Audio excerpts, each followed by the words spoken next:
রায়গঞ্জ দমকল কেন্দ্র পরিদর্শনে প্রতিমন্ত্রী কৌশিক চৌধুরী পরিকাঠামো উন্নয়ন, কর্মীদের সমস্যা সমাধান এবং আধুনিকীকরণের আশ্বাস। রাজ্যের দমকল ও জরুরি পরিষেবাকে আরও আধুনিক, গতিশীল এবং জনমুখী করে তুলতে উদ্যোগী হয়েছে রাজ্য সরকার। সেই লক্ষ্যেই বুধবার উত্তর দিনাজপুর জেলার রায়গঞ্জ দমকল কেন্দ্র পরিদর্শনে এলেন রাজ্যের নবনিযুক্ত দমকল প্রতিমন্ত্রী কৌশিক চৌধুরী। দায়িত্ব গ্রহণের পর এই প্রথম রায়গঞ্জ সফরে এসে তিনি দমকল কেন্দ্রের সামগ্রিক পরিস্থিতি খতিয়ে দেখেন এবং আধিকারিক ও কর্মীদের সঙ্গে দীর্ঘ আলোচনা করেন। পরিদর্শনের সময় মন্ত্রী দমকল কেন্দ্রের বিভিন্ন বিভাগ ঘুরে দেখেন। দীর্ঘদিন ধরে সংস্কারের অভাবে ভবনের একাধিক অংশে জরাজীর্ণ হয়ে পড়েছে বলে জানা যায়। ভবনের অবস্থা দেখে উদ্বেগ প্রকাশ করেন তিনি। পাশাপাশি দমকল কর্মীদের কাজের পরিবেশ, পরিকাঠামোগত সীমাবদ্ধতা, সরঞ্জামের প্রয়োজনীয়তা এবং ভবিষ্যৎ উন্নয়নের সম্ভাবনা নিয়ে বিস্তারিত আলোচনা করেন সংশ্লিষ্ট আধিকারিকদের সঙ্গে। মন্ত্রী জানান, দমকল পরিষেবা ও সাধারণ মানুষের নিরাপত্তার সঙ্গে সরাসরি যুক্ত। অগ্নিকাণ্ড, প্রাকৃতিক দুর্যোগ কিংবা যে কোনো জরুরি পরিস্থিতিতে দমকল কর্মীদের ভূমিকা অত্যন্ত গুরুত্বপূর্ণ। তাই এই পরিষেবাকে আরও শক্তিশালী ও আধুনিক করে তোলার জন্য সরকার অগ্রাধিকার ভিত্তিতে কাজ করছে। সংবাদ মাধ্যমের মুখোমুখি হয়ে কৌশিক চৌধুরী বলেন, অতীতে দমকল কর্মীদের একাধিক দাবি দীর্ঘদিন ধরে অমীমাংসিত অবস্থায় পড়েছিল। কর্মীদের পদোন্নতি, নিয়োগ, অস্থায়ী কর্মীদের বেতন কাঠামো সহ নানা বিষয় নিয়ে অসন্তোষ ছিল।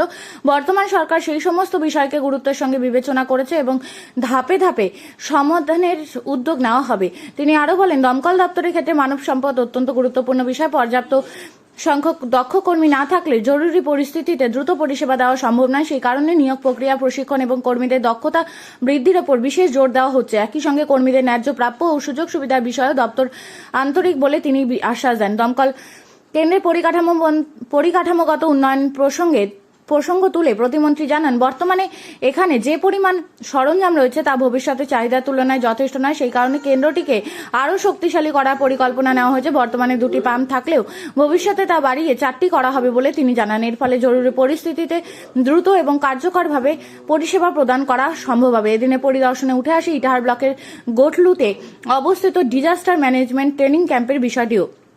দীর্ঘদিন ধরে বন্ধ থাকা এই প্রশিক্ষণ কেন্দ্র পুনরায় চালুর দাবি জানিয়েছেন স্থানীয় কর্মী ও আধিকারিকরা। বিষয়টি গুরুত্ব সহকারে বিবেচনা করা হবে বলে আশ্বাস দেন প্রতিমন্ত্রী। তিনি জানান, না, আমি তো এই কিছুদিন হলো দপ্তরের দায়িত্ব নিয়েছি কলকাতাতে আমাদের 2টো দপ্তর আছে, 2টো দপ্তরের দায়িত্ব নিয়েছি। তারপরে এখানে আজকে প্রথমবার রায়গঞ্জ ফায়ার স্টেশনে এলাম। এমনি ঠিক আছে, তবু আমাদের সব জায়গাতেই কিছু আমাদের ছোটখাটো বিষয় আছে যেগুলোকে আবার দেখতে হবে। এর আগের সরকারের কাছে ওনাদের প্রচুর ডিমান্ড ছিল যেগুলো ফুলফিল হয়নি।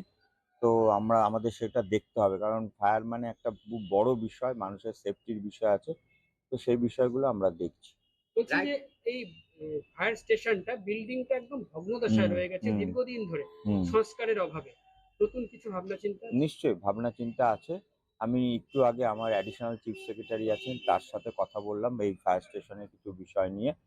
তো আমি এখন বিল্ডিংগুলো ঘুরে দেখব।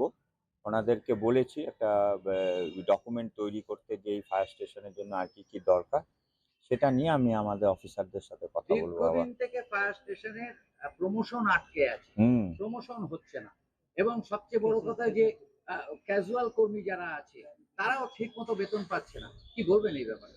না, এটা তো বড় সমস্যা, ফায়ার ব্রিগেডে এটা একটা বড় সমস্যা। আমরা খুব আন্তরিক, কারণ হচ্ছে এই রিক্রুটমেন্টের সাথে হিউম্যান রিসোর্সের যোগাযোগ, হিউম্যান রিসোর্সের সাথে সাধারণ মানুষের ফায়ার সেফটির যোগাযোগ আছে। তো রিক্রুটমেন্টটা একটা বড় ইস্যু, এটা তো আমরা দেখছি। কথা হয়েছে এর আগে, আমি কথাও বলে এসেছি। এখানে গোটা রাজ্য জুড়ে এই সমস্যা আছে। মানে আমি বলছি না, মানে জাস্ট কিছু হয়নি।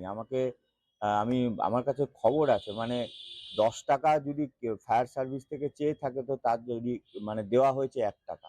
আগের সরকার এগুলো সব করেছে। তো আমরা খুব চেষ্টা করছি এই জায়গা থেকে বেরিয়ে আসা। এবং বেশ কিছু স্টাফ করোনার সময় এবং বিভিন্ন যে ডিজাস্টার হয়েছে তাতে যেভাবে ঝাঁপিয়ে পড়েছে, তাদের অ্যাওয়ার্ড পাওয়ার কথা, সেই অ্যাওয়ার্ড গুলোও আটকে আছে। একদম, ওনারা তো ফায়ার সার্ভিসের সাথে ফায়ার ফাইটার যারা ফ্রন্টলাইন ওয়ারিয়র, তারা তো সবসময় ঝাঁপিয়ে পড়ে না। তাদের প্রতি আমরা খুব সহমর্মী, আমরা সবসময় তাদের বিষয়টা অগ্রাধিকার দিয়ে ভাববো।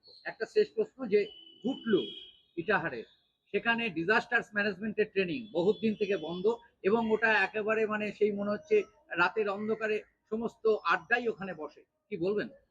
গটলু নিয়ে কিছুক্ষণ আগেই কথা হয়েছে, ওটাও আমাদের নজরে আছে। তো আমরা দেখছি, আমি গটলুতে যাব, গিয়ে এর আগেও গিয়েছি আমি, তো ওটা আমাদের নজরে আছে। ওখানে ডেভেলপমেন্টের জন্য কি কি করা যেতে পারে, ওখানে ফায়ার স্টেশনটা নিয়েও ভাবা হচ্ছে। নতুন পরিকল্পনার মধ্যে এখন যেটা আমি গিয়ে কথা বলবো, রায়গঞ্জ ফায়ার স্টেশনটা 2টো পাম্পের আছে, এটা 4টে পাম্পের করার একটা ইয়ে আছে, আবশ্যিকতা আছে। সেটা নিয়ে একটা ভাবনা চিন্তা থাকবে।